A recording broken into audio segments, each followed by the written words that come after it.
Less than 2 months until the World Cup gets underway. The countdown is well and truly on. Can England do something that they've only done once before ever? Will I have to not be forced to watch that final over and over again by my dad because we haven't done it since, Kyle? That's another question. Well, there's one man that was actually playing in that final, and we can say we've got a fantastic guest joining us, a man that was responsible for that hat-trick in that momentous day in 1966. Yes. It's a delight to welcome Sir Geoff Hurst with us this morning. Thanks for joining us. 56 years since England lifted the trophy. It's about time, Geoff, that they won it again, isn't it?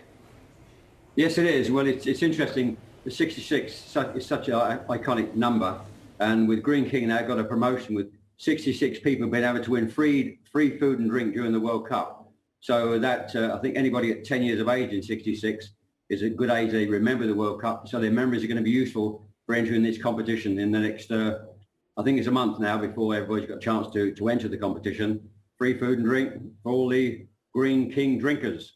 It's a bit early, though, Geoff, isn't it? I mean, I've seen the taps behind it. It's slightly worrying that I'm looking at that and I fancy joining you in there later, but you might have to wait a couple of hours. It's great to see you, Geoff, looking so well, as always, as well. And you know what, mate? It has been such a long time, 1966, and as I was saying before, genuinely still get forced to watch that final. I say forced, I enjoy watching it, but I still watch it regularly. What an incredible time. Are they getting closer, do you think, to doing it again? Yes, I strongly believe that. You look at the record recently, semi-final of the World Cup, final of the Euros. Okay, disappointing results up until the last one, but it's not about the results previously. It's about doing it in the World Cup. I think we've got the best bunch of young players now. The team spirit is a fundamental success issue. We had that in our time, and I've seen during the Euros when the subs come off the bench and jump onto the players who've scored, and that indicates very strongly to me there's a great team spirit amongst these good young players. And most of them are playing for their clubs. There was a spell when they were on loan. They weren't playing for the club before playing for England. So we've seen a major step forward. I think we're seeing players now want to play for England more so than their clubs. That there was a spell of that. They felt playing in European football was more important than playing for their national team, which is obviously is absolute rubbish. So it's been a complete transformation. And I'm as hopeful, if not hopeful, more so than ever, about our national team doing well. And I repeat, a real terrific bunch of young players at a really good age who are improving with every game, with every tournament. Now, it's often said that the England manager's job is one of the hardest jobs in football, especially in English football. Gareth Southgate, he's had some criticism. Do you think that that's fair? No, I don't. I'm not jumping on the back of any criticism he had. The press want to do that. That's up to them. I've got a very strong view and I'm sticking with it. I'm not swayed. I'm swayed by the results we've had under his reign. And we've got another one coming up. You just look at those records, and the team have improved. The team have more experience. So I'm as hopeful as ever. So I'm not jumping on the bandwagon of criticising Gareth Southgate for the fantastic job he's done since he took over. Famously in 66, Sir Geoff, it was, you know, a battle between you and Jimmy Greaves for that traditional number 9 spot. You played in the final, scored the hat-trick that delivered the World Cup for England. But does it worry you that at the moment there doesn't seem to be anyone really battling with Harry Kane for that starting position? If you were to lose Kane, there's not many players who've had a chance to score goals in his absence.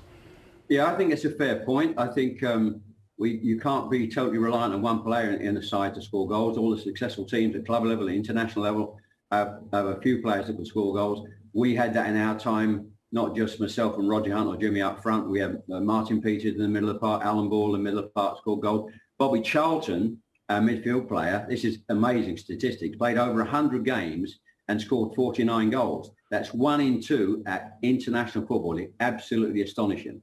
So that's what we had. So we're looking for more players outside of Harry Kane to contribute towards the goals in the games. Yep. Now, that's going forward. Defensively, Gareth Southgate's got a lot of players to choose from. One that's getting all of the headlines and there's plenty of debate about, Trent AlexanderArnold. Should he be in the team? Should he be starting in that World Cup in Qatar?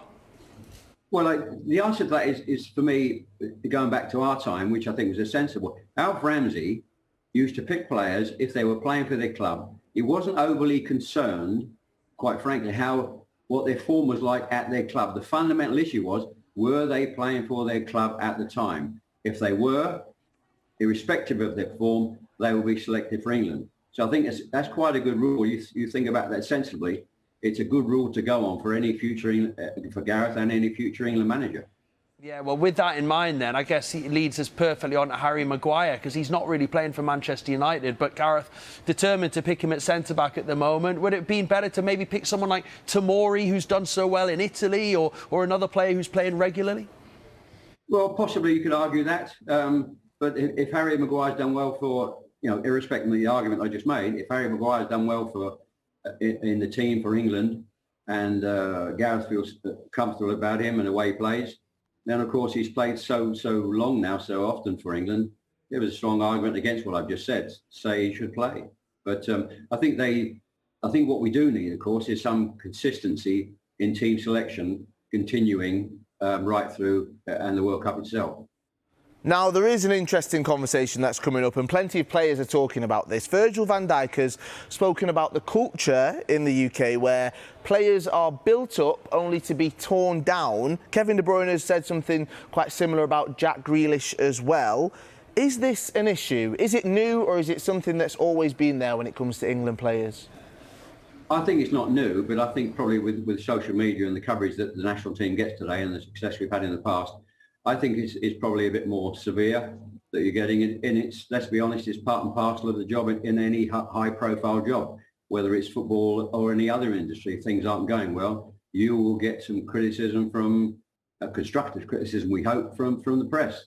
It comes with the parcel. No argument about that. So players have got to shrug it off, not necessarily read the papers, and players will deal with it in their own way. And if while they've been picked for England, that's all they want to know.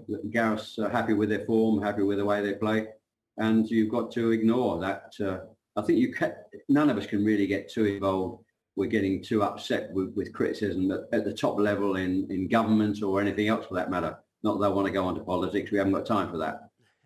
No, we'll leave it with the footy. But yeah, I mean, did it happen in '66, Sir Geoff? I mean, we have to be mindful at Sky Sports News as well, not to build up players and batter them down as well. It's something I think we need to be mindful of. But in '66, did you find that the criticism was as strong, maybe, on players that were in a bit of a bad run of form?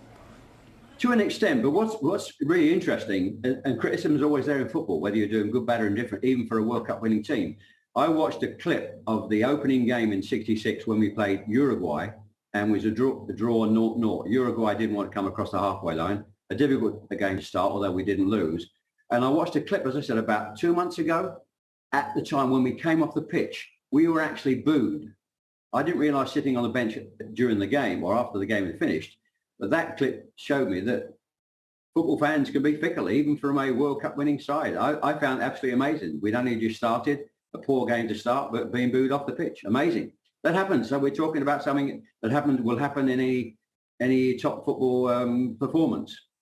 Well, Sir Geoff, thank you so much for joining us this morning. A couple of months to go until the World Cup. I'm guessing Harry Kane, possibly. He could score a hat-trick in the final as well. But it's a pleasure to speak to you, Sir Geoff. Thank you, Sir Geoff. Thank you very much.